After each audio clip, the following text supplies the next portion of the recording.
I'd like to introduce our panel members very quickly. I'll have them tell you a little bit more about themselves, but really quickly, we have next to me Marty McCutcheon, then Jorge Alavarriete, Gene Carragher, and Mitch Reno. So if you'd like to introduce yourselves a little bit. Okay. I'm Marty McCutcheon. I have a firm here in the Dallas-Fort Worth area. We service business clients in the tax and accounting area. So, excellent. I'm Jorge Olavarrieta. I lead product management and strategy for the Intuit Pro Connect group based out of Plano. Thank you, Gail. I'm so excited to be here. I'm Gene Carragher, president of Capstone Marketing and founder of the Capstone community. And I am Mitch Reno. I am a principal at Raymond, and that is a firm located in Michigan, Ohio, and Florida. In my role, I focus as a director of client experience, so I work with all types of departments and teams within the organization to elevate the experience that we're providing to our clients. All right, just before we get started, Marty and I just wanted to say if there are any Alabama fans out there, we just have one thing to say, and that's War Eagle. Oh, boy. All right, let's continue. So let's talk a little bit about client experience, customer experience for accountants and the customers or clients they serve. We're hearing a lot about this term lately, and what exactly does that mean and what's motivating this kind of conversation? Well, I'll give it a go. Where to start? I think one of the reasons, Gail, is because the services provided by accounting firms are so commoditized that firms need a way to differentiate themselves. And let's face it, there isn't a firm around that doesn't say they already give excellent client service, but few are willing to measure that. And the way business owners are going to buy services from accountants are going to change, and a lot more is going to be dependent upon the experience or the trust and relationship that are built between the accountants and the clients. I agree. Yeah. Differentiation, I think, is one of the key words you talked about. As a profession, I think our industry has done a beautiful job of working together to ensure that we're becoming more efficient, we're creating great work product for our clients, and that collaboration has created a sameness between firms. And so when we talk about client experience, it is that differentiation and that opportunity to start to do something different from your competitor down the street to attract and retain clients for the long run. Yeah. go ahead. Well, I was going to add that, you know, when you think about the customer experience, you have to think not only about what you've been doing for many years, but how are things going to change in the future as you're actually engaging and collaborating with your customers in a very different way than you have in the past. I think you've relied for many years on the face-to-face interactions and the customer coming into the office and you do the work. How should you think about your customer experiences when you're moving to a more digital collaboration space, when you're working with people that are more remote, that it's not always a face-to-face interaction? So when I think of customer experience in general, you know, at Intuit we think about it, we talk about end-to-end experiences, where it starts, where it ends, what are the pain points along the way, what are the jobs that their customer is trying to accomplish, what is their emotion. But I think we all put in practices, we all put in processes to ensure that we're delivering great experience and great service to our customers. I would ask the question of how you're interacting with customers is going to change what you've done for many years. How is it going to change how you serve them in the future? That's one of the key things to me, that we're on the cusp of something different than what we used to do.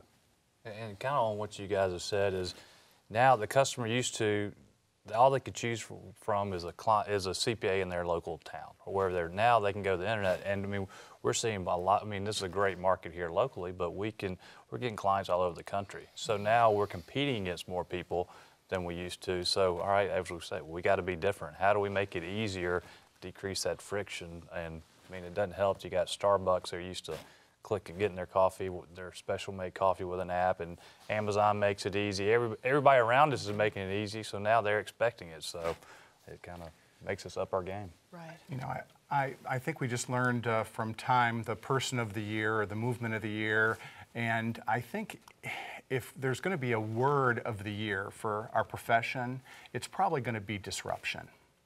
And there's disruption on the technical front, and we've just been talking a little bit about that digital experience changing. And we're also seeing tremendous changes in workforce with the transition of baby boomers.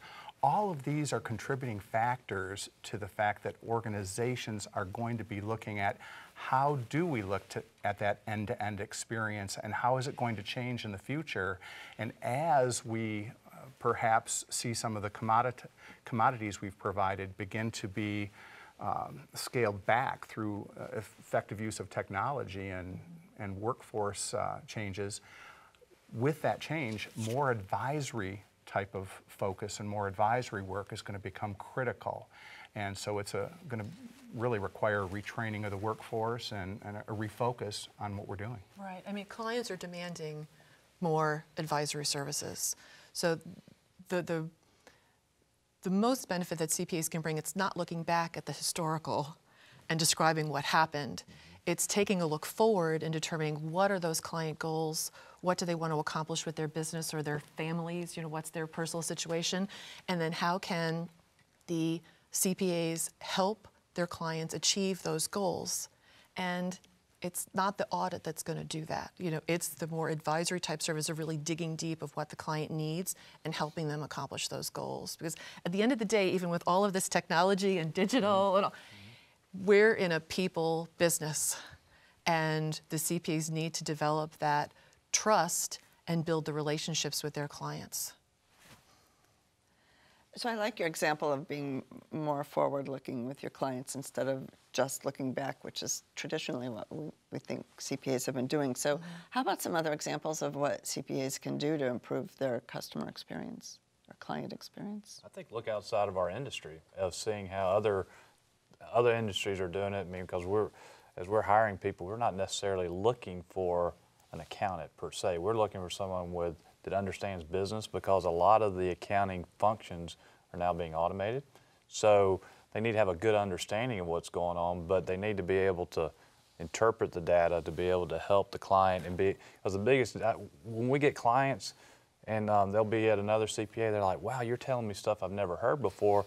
I was like, well, you probably heard it before, but it just won't explain to you in a way you could understand it. So that's what we really focus on, because we're like, hey, whatever you're saying, could your grandmother understand it? That's kind of what we talk about, is like, don't go with a client and just give them just all this technical jargon no one can understand. Because what we want to do is just have somebody can communicate, and then if they can communicate, kind of getting on a tangent, but they'll tell other people and then get more clients. So. Well, and I love the comment that you just made about looking for external inspiration in industries that aren't necessarily the traditional, and looking at other CPA firms. We were having a great conversation around the Disney Institute and some of the things that they bring to the table from a customer experience perspective that we could all learn from. The other thing I would say that the profession needs to look to is, how is the customer that you serve, or the customer that you're going to be serving in the very near future, they're very different than the client that you're serving today. And a lot of it is because of technology. We talk a lot about millennials, we talk a lot about people that have now grown up with technology, and how does that change how you actually serve their needs? Because to your point, their expectations have changed. And the way that they want to interact with people has changed.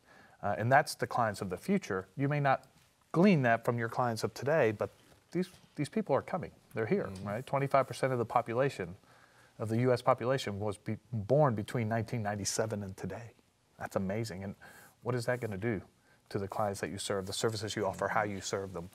Is something that we need to start digging into as a profession to understand. I think it's also important to recognize how a niche marketing strategy or specialties plays into the client experience, because the knowledge of specific industries, the CPAs are being able to bring more to the table to offer that advice on ideas of how to run their businesses better or more profitably. Now, of course, a niche strategy is not a new idea, but it definitely comes into play here, because knowledge is important, and to bring more to the table, you've got to know more, and focusing on specific industries is going to help the CPAs do that. Let me just break here real quickly and say that the first CPE code for this session is showing on your screen, so be sure to write that down and save that if you need CPE credit for this session. Let's talk a little bit more about niches, because I think even though the idea is not new, the concept is very different because of technology. The fact that you can now really focus on a very small niche but have clients global if you want. So the ability to provide services to a varying group of people is really changing. Right, absolutely. And there are many firms out there doing an excellent job with their niche strategy. I would guess that there are even more that could be doing a better job. There's still some resistance of focusing in and organizing a firm around the client base so that you can organize that wealth of knowledge within the specific niches.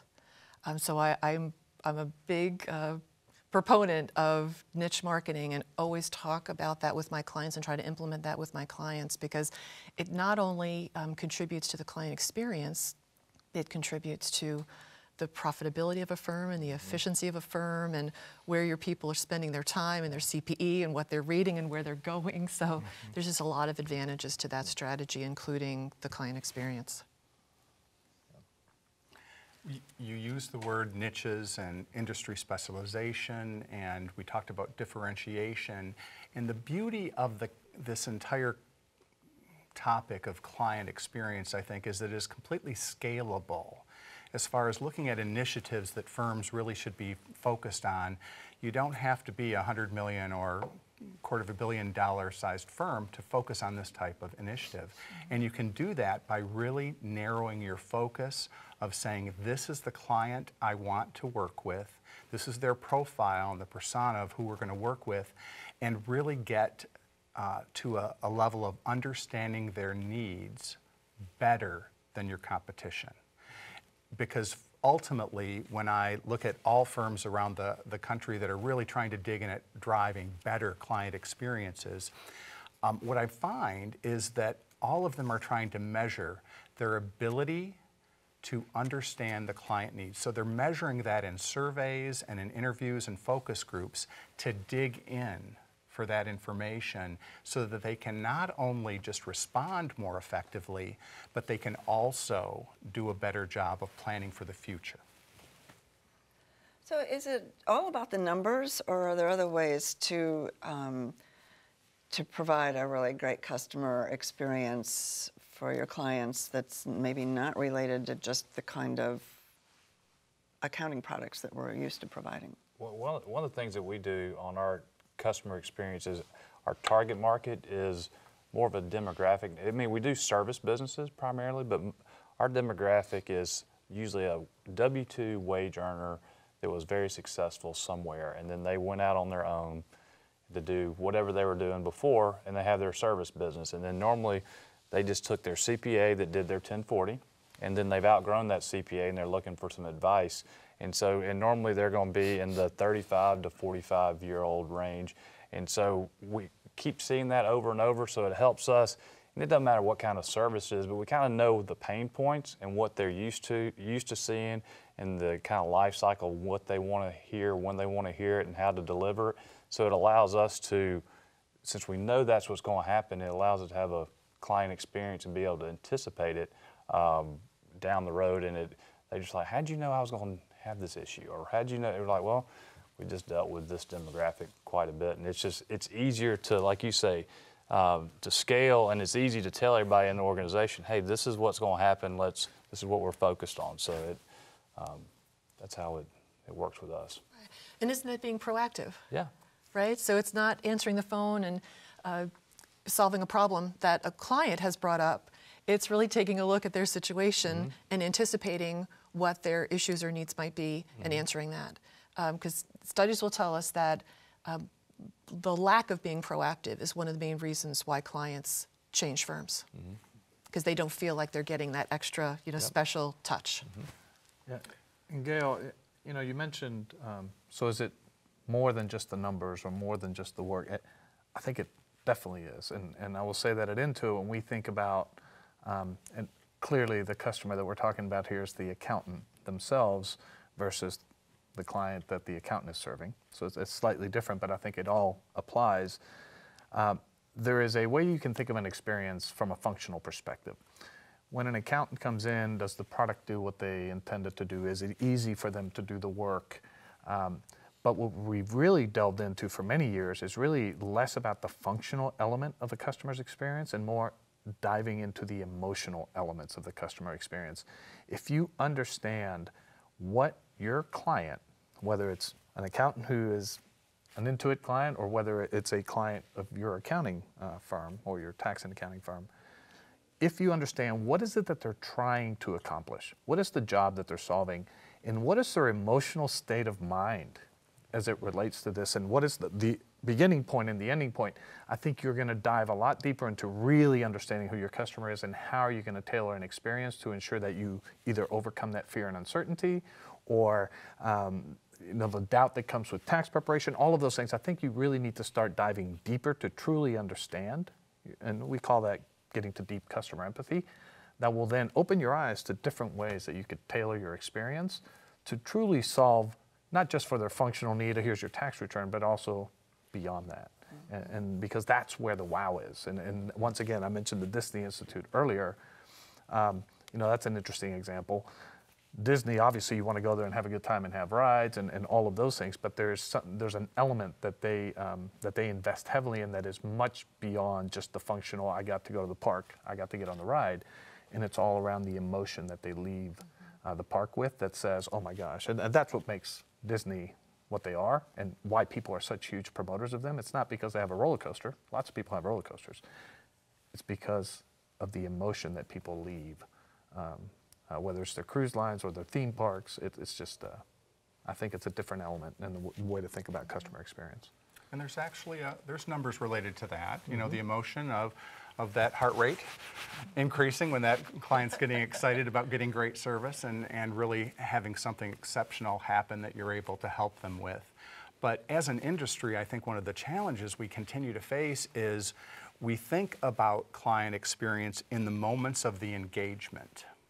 And sometimes what I do with teams at Raymond, we'll look at what are all those engagements across a year that we will do, and we'll put that across a timeline and say we're going to work with the client these 7 times. But adding additional value and really taking the experience from doing beautiful work in each of those engagements or jobs, and instead looking at all of the space and the glue in between, that's what creates a holistic client experience, and finding ways to systematize how do we fill those gaps in with good proactive ideas and good learning opportunities of sitting down and listening with the clients between those engagements. Those are the opportunities that really begin to elevate and add value that is generally measured with higher profit relationships. Can we get into some specific examples of situations that you're familiar with where accountants have really remodeled themselves into a firm that's providing new relationships for their clients? You know, I'm working with a firm right now in a rebrand, and their positioning is based on innovation. So everything we've done from their look, visual look, is around that positioning. Probably one of the most interesting things we're working on now is creating an app. So I know there's firms out there, with their own apps, but it's a very small number. So I feel like they're in, pretty early. So to support that innovation brand, they're going to have their own app that they can use to push out information to their clients, provide resources to them right on their phones. I'm pretty excited about that. I have the opportunity of working with other accounting firms around the country who want to focus on this client experience initiative. And some of the things that I see happening a lot is focused around key account planning. And again, this is one of those scalable areas that really allows any size firm to effectively focus on this type of initiative, and it's really to look at those most important relationships that a firm has, and to focus in and begin really a deep dive in understanding that client and working diligently then as a cross-functional team, if you have different capabilities, at sitting down with that client and beginning to draft a plan to look strategically and at big picture operational goals that they have, so that those emotional deliverables at the end of the process are elevated. So I think key account planning is probably one of the most common ways that any sized firm can get started with elevating their client experience efforts. That's a great point. Okay. What about the ROI? If you're providing better experiences for your clients, accountants like to know what the measurables are. I mean, how do you determine that you're really getting value for the time you put into changing your relationship? I think you look at the referrals should increase and your marketing costs should go down. And then, so we kind of look at it as, if we provide a better customer experience, that's really marketing expense. I mean, even though you might have a client that might be a little less profitable, oh well, that's marketing, because you want them to, our strategy is plain English explanations, good service, and then they will spread the word for us, because we just want them to be able to understand exactly what we're doing, and then when they're at some other function and they hear someone else complaining about their CPA, they say, hey, call Marty's firm and they'll treat you right. So and one of the things we harp on is you got to have a servant's heart, because you can have all of these great plans and all these policies and procedures, but if your staff does not have a servant's heart, it's going to be hard to execute. And that's one of the things that we talk about, is that's the number one thing. If you got to have a servant's heart to be at the firm, and if you don't, that's a big deal. And then if they don't have the technical, we can teach them that. But if they don't have the right heart and want to serve, that's a big issue. Now that's a term I've heard Mitch use Yeah. on many occasions, right? And I love that story of, we don't hear many CPA leaders like you, Marty, say, I can teach the technical, but I can't teach that helping servant leadership mentality that people can bring to the table. And I think we've oftentimes thought in our hiring processes that we're going to hire the technically best, and that's going to make us a better firm. And especially as we begin to look forward, hiring the best servant leaders and people with good hearts and really have just a passion for helping others, that's going to make a huge difference. And Gail, I would say this, if accountants in general are numbers people. At the end of the day, if you're talking about client experience, you have to be very explicit about what outcome you're trying to drive. And if you have an outcome that you're trying to drive, but you're not measuring it, then how do you know whether or not you're achieving the goal? So it's hard for me to tell you what that outcome might be or what that metric might be, but what I can tell you is you cannot improve what you cannot measure. So while it may be tough to measure referrals, or it may be tough to measure that the client left the office excited because it's an emotion, it's a softer thing, I guarantee if you put your mind to it, you can find a way to measure that, and then be very diligent about making sure that you're tracking to it, that you're measuring, that you're learning, that you're adjusting. But I think it comes down to you've got to have clear outcomes and a way to measure. And if you don't have those things, then it's hard to know how you're doing. You may feel good about how you're doing, which sometimes can be okay. But at the end of the day, you need to have a bit of a quantifiable metric too, to say, hey, let's understand how are we doing in this regard. Right. But in addition to the referrals, I mean, you can measure client retention and loyalty and tenure of clients within your firm. You can measure additional services. So how is the revenue changing from client to client? So in creating this experience, is that resulting in additional services? And you can track referrals if your team is communicating. We know it's a challenge, right, of getting it all down. But you absolutely can track those referrals. I'd also be taking advantage and collecting those testimonials and references that you could use in your marketing and your website and sales meetings, and lots of different ways to do that. So there's all of that to measure. In addition to something that's not quite measurable, I think if firms are are doing a good job in creating those client experiences, your word of mouth on the street is going to be that much better. And there is a methodology to measuring client experience that's been around for a long time. As a matter of fact, at Intuit, we tried to make it a much bigger deal for accountants, introducing them to it. I remember it was about, maybe it's 15 years ago. It's the whole concept of Net Promoter, is measuring somebody's likelihood to recommend your services. Mm-hmm. Now, a lot of the key isn't really in just the end number, and you have to understand the Net Promoter methodology, but it's about digging deep into what's creating the detractors, what's creating the people that are in the middle that are passives that you could create, turn into promoters. What is it that's different about the promoters and what you're doing with them that is making them to be the rabid fans that they are of your firm? So once again, I think there are ways to measure experience, loyalty.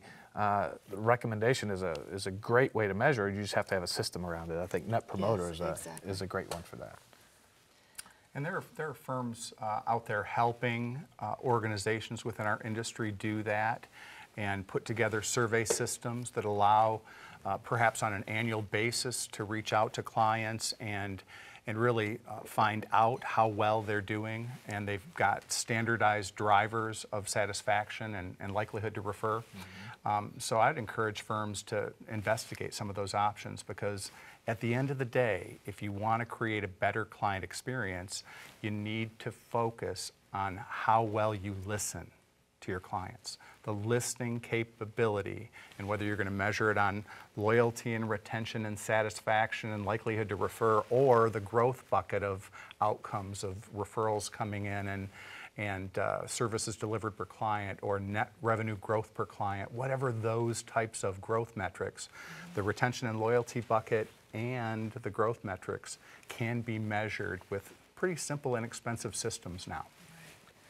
All right, well, we're going to talk about a little this in more depth and some more specifics when we come back. But first, we want to have a quick break where we're going to hear a word from Intuit Pro Connect. And when we return, you'll see the second CPE code for this session. Today, whether you're in the tax business or the accounting business, you're in a people business, and your clients' concerns are just as important as their returns, which is why we've created a suite of innovative solutions to save you time, so you can focus on having a larger role in their lives. Because you are our client, and we believe in maximizing your growth. We believe that by connecting you more, you can truly make a difference for your clients. Which means you're not just crunching numbers, you're talking numbers. And you're not just a preparer, you're an advisor. It's time to grow your business, your relationships, and most of all, what it means to be a tax or accounting professional. Grow beyond numbers. Intuit Pro Connect.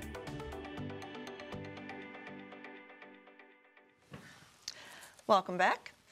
You should see the second CPE code on your screen for this session, so please be sure to write that down and save it if you're planning on collecting CPE credit for this session at the end of the day.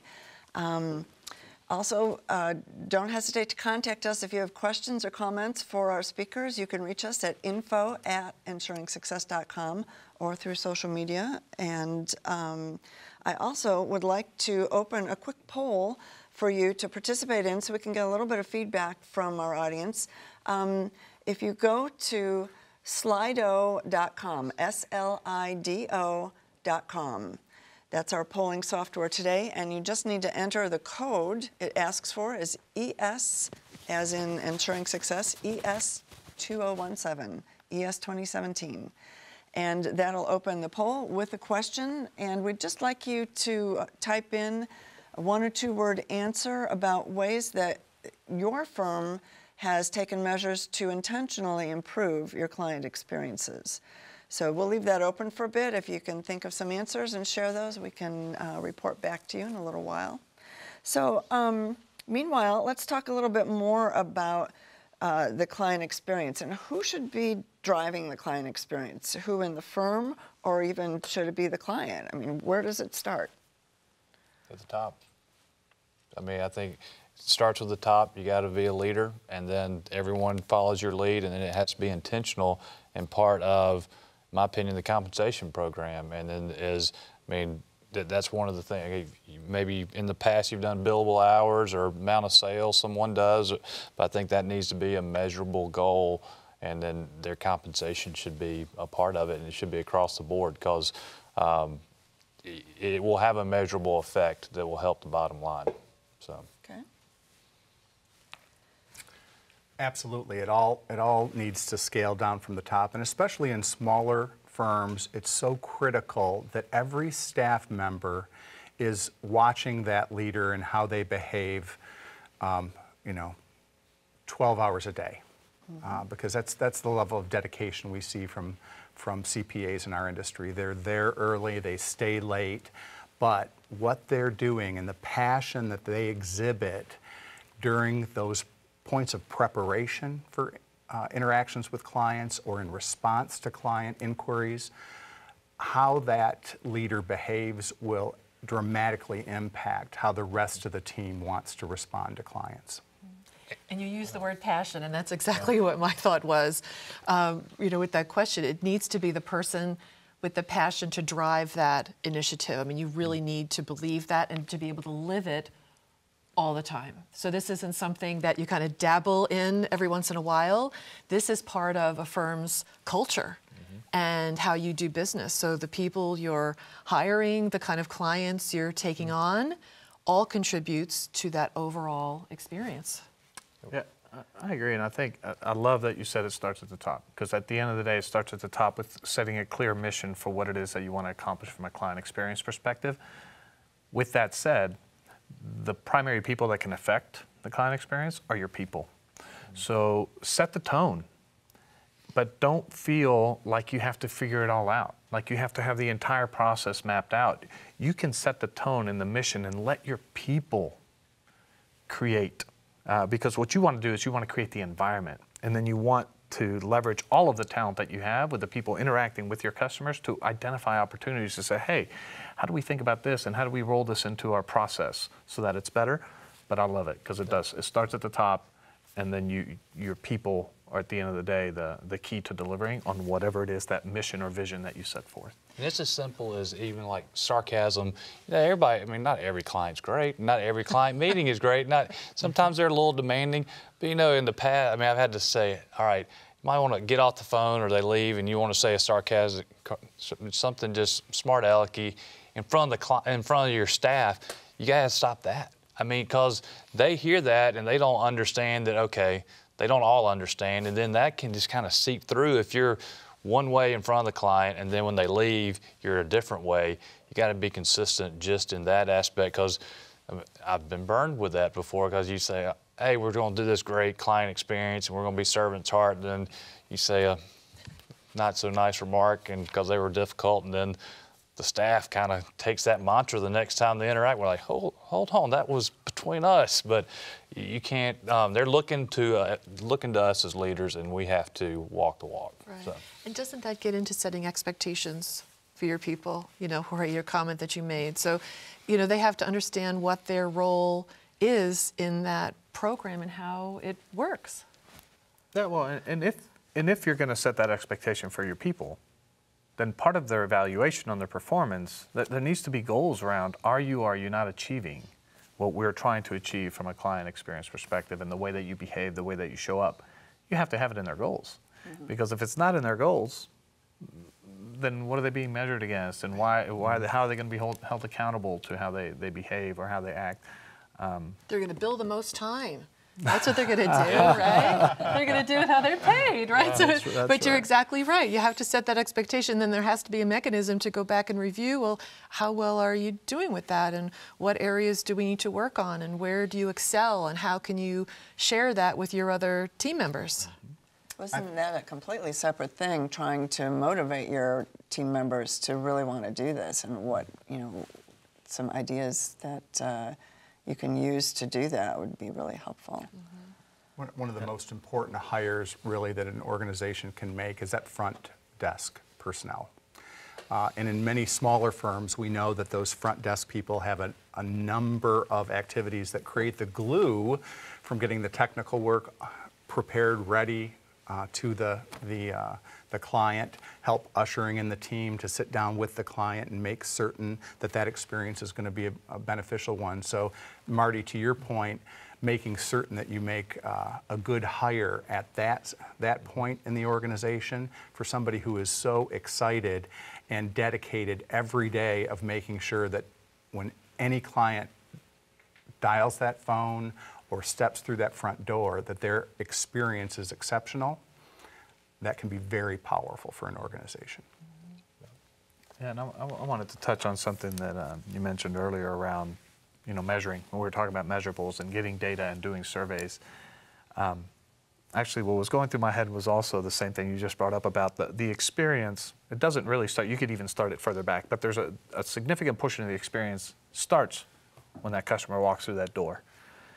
And one of the most powerful methods for understanding how we're doing on delivering on whatever it may be, in this case, how you're delivering the service that you have set forth as the mission and vision for the team, is to observe.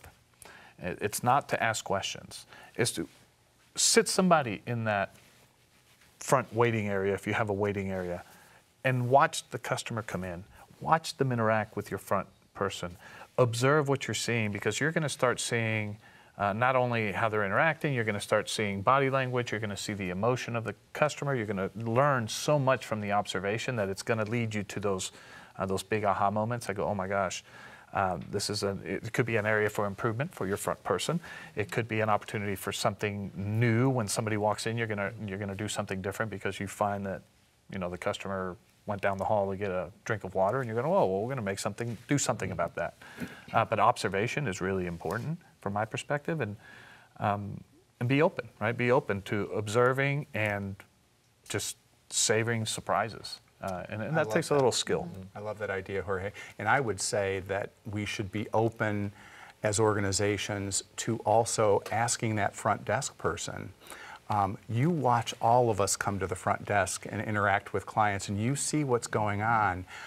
What are some of us doing really well, exceptionally, that we should replicate? What should we all be doing more of? Not just identifying the negative things, but what things do we do well that if we do them more often will lead to a higher level of satisfaction with our clients? That's a great point. That is so awesome. We call that being a feedback-rich culture. And once again, that comes from the top. You set the tone that says everyone should be giving everybody feedback in service to the best outcomes for our customers and for our business. And you should all be open to the feedback because it's all about improvement. So I love that too. I think the front person can observe just like anyone else. And you asked, how do you make sure that kind of trickles down and that whole mindset permeates through the office?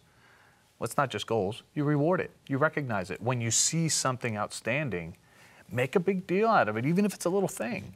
Because lead by example. If I'm rewarding and recognizing the actions that I'm expecting you to take to deliver a phenomenal client experience, then it will be contagious. And others will say, well, I want to get rewarded and recognized for the great things that I'm doing for the clients.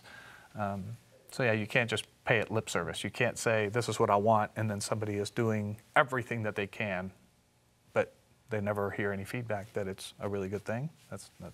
I think another thing on that is having a good employee experience. If you're treating your employees, because you can't go and treat your client right and then act like a jerk when they leave. You got to treat your employees right, and then if you treat them with the same amount of respect that you treat your clients, then they will have the emotional capital to be able to do that even when they don't want to. And that's one thing I think is important. That's going to go towards building that culture. That's going to deliver that client experience. All right, well, we've had tons of responses on our poll, so I'm going to read off some of these because there's a lot of exciting stuff here. We've had people say that the question was, what has your firm done to intentionally improve client experiences? We've got people saying, I listen more, I attend my clients' children's events, we do regular reviews of how we interact with them. One person said we've developed a niche practice. On very busy days, we have a receptionist who interacts with clients, and we make sure they know if anyone's running late. Each staff member is encouraged to contact at least 1 or 2 clients each month just to touch base. Create a relaxing atmosphere in the reception area. Let's see, have a client portal. High touch throughout the year. Our service is above and beyond. Fewer clients for better focus on our A clients. Personal contact by principals throughout the year. It takes time in listening to your clients. Respond timely, that's here several times. Make sure you know what you're talking about. Regular phone calls, one-on-one service. So the list goes on. Lots of great things here. So thank you all for responding to the poll. We're going to take another quick break here for another word from Intuit. We'll return with our 3rd CPE code, and then we'll also talk about some specifics about what you can do right away in your firm. We'll be right back.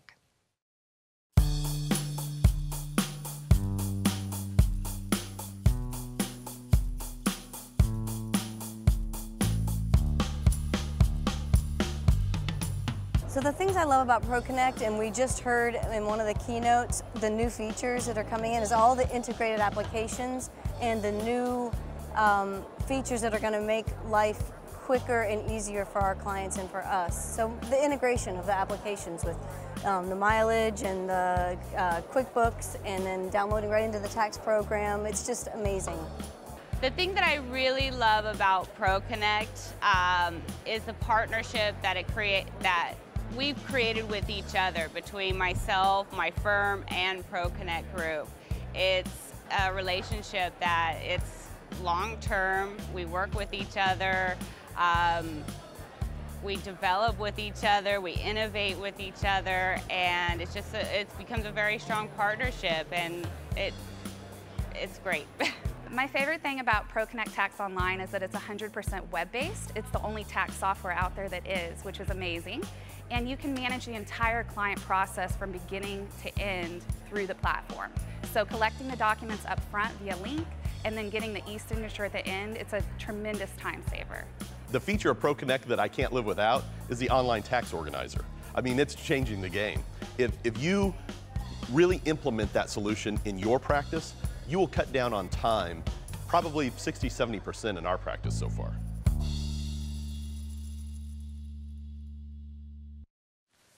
Welcome back. And you should now see the 3rd CPE code for this session on your screen. So be sure to write that down if you're planning on collecting CPE credit for this session, along with all the others you plan to attend today. You'll need to record all 3 of the numbers that you got during this session in order to qualify for your credit. So keep track of that and keep it in a safe place.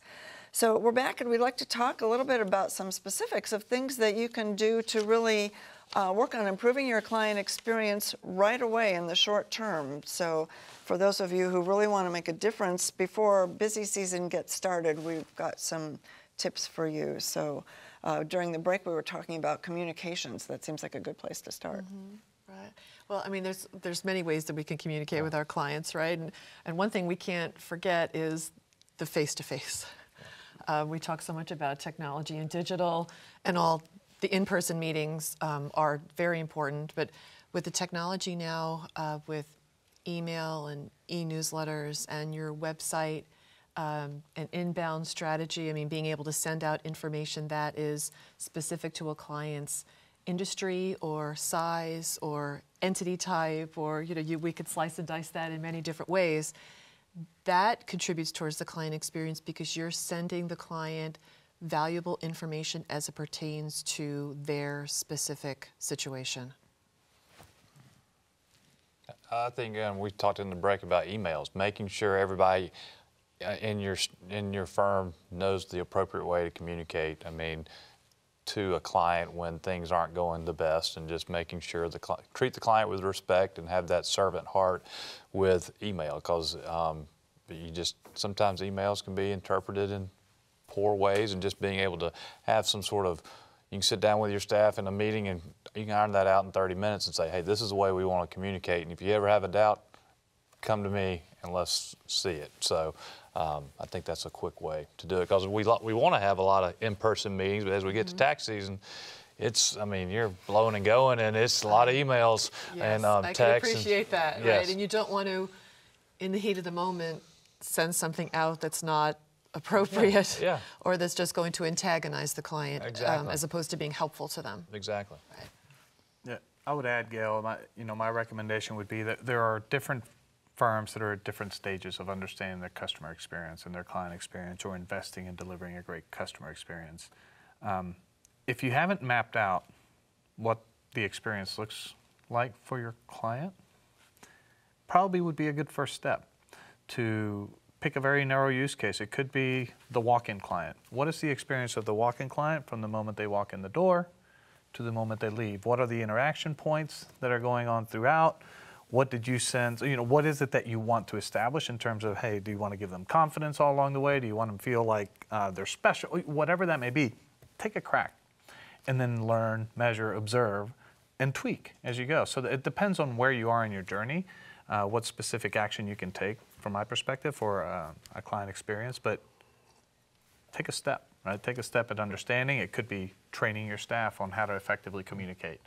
Maybe training your staff on what does it mean to have deep customer empathy. All of these things can be extremely helpful. It just depends on where you are. Right. I mean, it's giving your people the tools to help them live this customer experience culture that your firm is building. I tell you what was eye-opening for me is, so the car experience. We bought my wife a luxury brand car, and I was like, man, I don't want to do this, but okay. But I've made more money by buying that car and taking my car back to get it serviced. And I just go in there and I just watch what they do. I'm like, oh my word, I'm paying more than I should, but I don't care, because I have that feeling. You talk about Disney, everybody. I mean, you can with a car, it's the ultimate commodity, and the service they do. I mean, they just treat you right. And so I take the car in more than my wife does, because I'm like, all right, I want to take some notes on these things. I'm like, how can we apply what they're doing in our firm? I mean, to me, it's the neatest thing ever. And that's something you can do tomorrow. If you don't have a luxury car, just go in there and go talk to their salespeople, and just to see the way they interact is completely different than going to the normal car dealership. So, right. I think it's important to gauge where you are at this moment related to client experience. The vast majority of accounting firms do not measure their level of client satisfaction. They'll all tell you that they're awesome, right? Delivering superior client service. Very few of them actually measure it. So my advice would be gauge where you are right now. And this does not have to be a high dollar, 100% comprehensive study or survey, but find out right now, what are you doing well? What do you need help with? Get feedback internally from your own people as well to help craft that client experience plan or program. Yeah, if there is some level of knowledge of what clients want more of, and within the industry, I think there's good understanding of what we need to do more of, with understanding client needs, of being more attentive and more responsive, of being more proactive, of ensuring quality and value. Those are those common drivers that we know that need to be improved.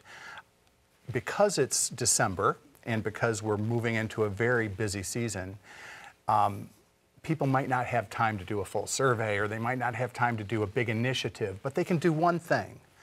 And so I would encourage anybody who's listening today to say, all right, for our firm, whether it's a large firm or a small firm, we're going to get our people together and we're going to decide together what's one thing we're going to try to do better in 2018 to create a better experience. It can be a very small thing.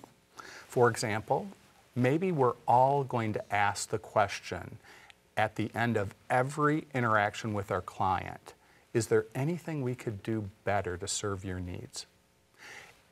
We just ask every employee, every time they're working with anybody at any level of the organization, ask that one question. We're going to create a big bulletin board in the lunchroom, and we're all going to come write down what we've heard from the client this year. And by the end of the year, we're going to have this sense of what the clients are saying and what we could do differently or better, and how empowering that is for the associates and the employees at the organization to be the creators of what needs to be done to better serve clients.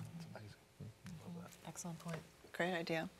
I also really like the idea of putting yourself in the client's shoes and actually trying to imagine what their experience is when they walk in your firm and meet with people and have different touch points and trying to, and same thing, not just with walking in the firm, but your website, for example. Try to imagine how you're so familiar with it, you may not realize how it's perceived by others, but if you can't step away yourself, then bring in someone who's never seen it before and try and work through their experience with it. Where do their eyes go? Ask them what they like, what they don't like about it. Right. Is it easy to use? Right. Is it useful information on there, right? Can you navigate around easily? What is it saying about your firm? I affectionately call some of the services, the website in a box. And you could go, and that website, might have a different header picture, but gosh, it looks really similar to lots of other firms. And I say that in kindness because there's many ways that you can customize those packages. It takes the time to do it. But what is your website saying about you? What you talked about, buyer journeys and all. Prospects and clients, they're going on your website to learn more about you before they even meet you. So what is that impression that they're getting? Excellent. Well, I think we are out of time. I really want to thank all of you so much for an outstanding panel, and we hope all of you enjoyed it. Stay with us. We have another word from Intuit coming up on the screen right now, and then we'll be back with our next session at the top of the hour. And the next session is Accountants as Technology Experts. Is this the role you want? So we will see you then. Thank you.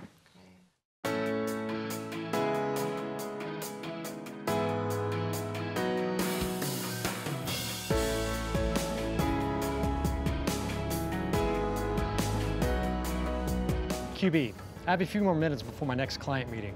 Do you have any updates for me? Good morning, Chris. Yes, I noticed that you've spent over 10 hours each on 3 clients' business tax returns. That's more than your 3-hour average. Would you like to quickly run a detailed report now or flag for later? No, let's flag it for later. And please silence all alerts for now. Okay, have a good meeting. Hey, QB. Hi, Chris. How did your meeting with Joanne Phillips go? The meeting went great.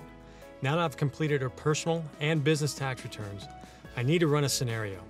Her business is growing quickly, and I need a net income projection for this year versus last to see if we need to adjust her estimated payment. Got it. At her current pace of growth, it looks like Joanne's income will increase by 14% this year compared to last. Great. How much does that increase your required payment? Based on current projections, she needs to increase her remaining estimated payments by $700. Okay, thanks, QB. Please send her the updated amount along with updated estimated tax payment vouchers. Also, please ask her to call me if she has any questions. Okay, I've sent her the message. Also, I noticed that one of your new client matches is nearby. Would you like me to give you the details? Yes, I'd like to go by and introduce myself in person. The name of the company is Henry Law Firm, located at 1875 Main Street, about 2.5 miles away. I'm providing directions now. Okay, great. I'm on the way. Hi, Chris. I see that you've been on this screen for more than 10 minutes. Can I help? QB, I'm debating on whether to categorize this as capital gain or ordinary income because it affects the tax rate. You have the latest info on that? Here's what I found. It's a step-by-step guide on parameters for capital gain. Does this help? Yes, this is exactly what I need. Let me know if you need more information, or if I can connect you with a customer service rep. Okay, I don't think I need that now, but thanks for helping me solve this so quickly.